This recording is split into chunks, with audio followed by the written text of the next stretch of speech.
Cerita sukses seorang mahasiswa PCKR menurut Alkitab.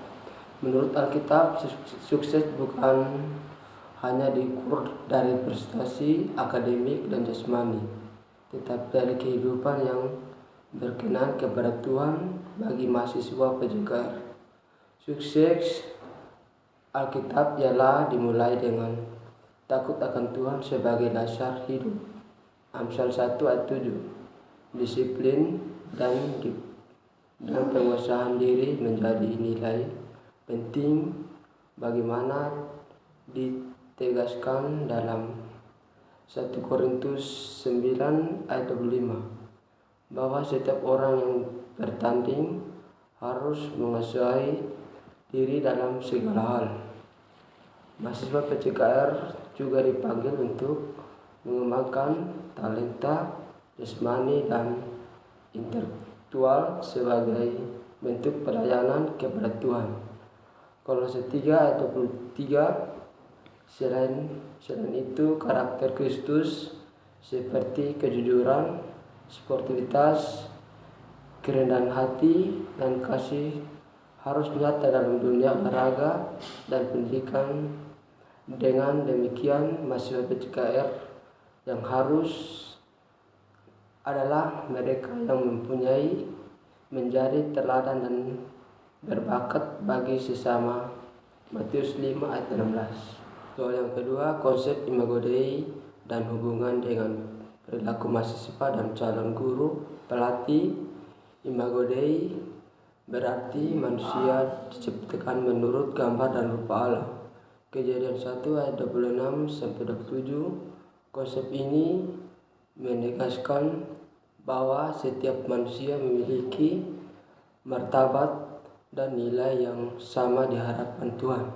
Sebagai mahasiswa dan calon guru pelatih, Imago Dei mendorong perilaku yang mencerminkan karakter Allah seperti kasih, keadilan, tanggung jawab, dan kebenaran. Selain itu, tubuh manusia adalah ciptaan Allah dan bait Allah dan bait Roh Kudus. Pertama Korintus 6 ayat 19-20, sehingga harus dijaga dan digunakan secara tanggung jawab. Dalam praktik pendidikan dan olahraga, Imago Dei mengajarkan untuk menghargai peserta didik tanpa diskriminasi serta bimbingan mereka secara holistik, jasmani, mental, dan rohani. Soal yang ketiga, pergumulan terberat Yesus, percobaan untuk tidak menuju kayu salib. Alkitab mencatat bahwa iblis berulang kali berusaha menggagalkan misi Yesus agar tidak mati di kayu salib. Pertama, dalam percobaan padang gurun, iblis mencoba Yesus untuk mengutamakan kebutuhan jasmani dan popularitas. Matius 4 ayat 1-11. Kedua, iblis menawarkan kuasa dan kemuliaan dunia tanpa penderitaan salib. Ketiga, melalui Petrus, Yesus dicobai untuk menolak penderitaan.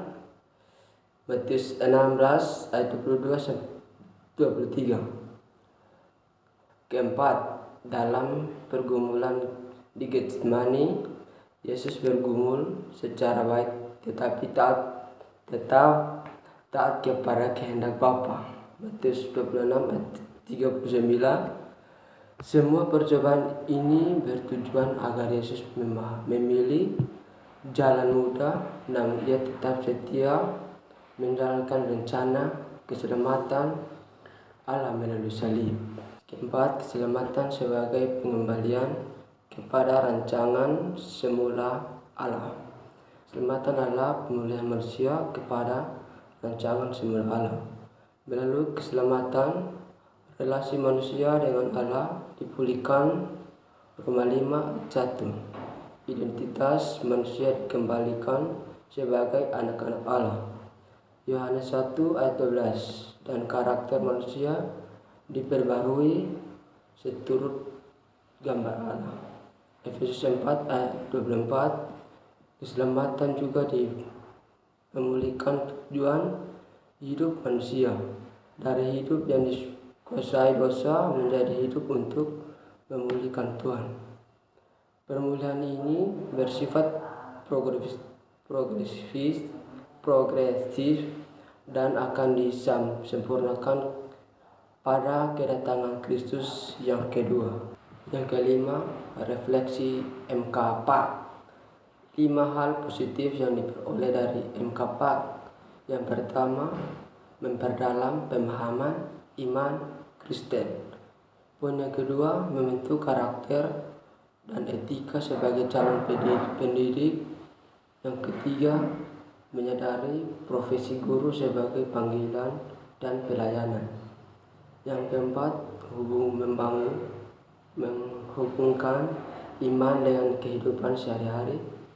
Yang kelima, melatih sikap reflektif dan tanggung jawab rohani.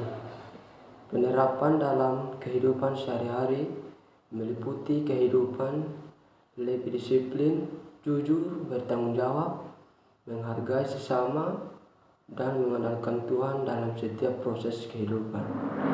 Yang kedua, 2 masukan bagi dosen MK4.